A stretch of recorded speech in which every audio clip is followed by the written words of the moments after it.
Bacteriorhodopsin are present in photosynthetic archaea, and they have been researched extensively. Therefore, the function and shape is now well known. The shape of the membrane protein Bacteriorhodopsin has both alpha helices and beta strands. Alpha helices can be seen in green,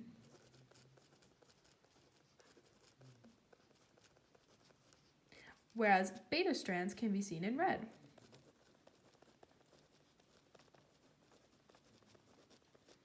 Alpha helices are amino acid chains that have hydrogen bonds binding the amino group to the backbone and have the side chains facing outwards. Beta strands are pleated and also have hydrogen bonds bonding the amino acids chain to the backbone, but beta strands have the side chains alternating inwards and outwards and can be seen as parallel or anti-parallel. In this structure, we can see the secondary structures of alpha helices and beta strands combining to form a tertiary structure of the Bacteriorhodopsin. To continue, this is a membrane protein, so it has to interact with the phospholipid bilayer.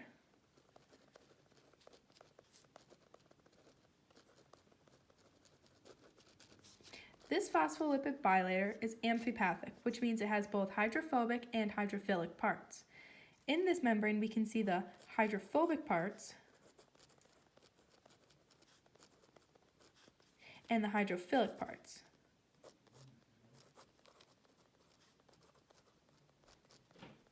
The hydrophilic heads and the hydrophobic tails are very important to this phospholipid bilayer structure. And this protein, the Bacteriorhodopsin, has to be very flexible in order to interact with both hydrophobic and hydrophilic parts. These membrane proteins have a very similar function to the sodium ion pumps in the human nervous system.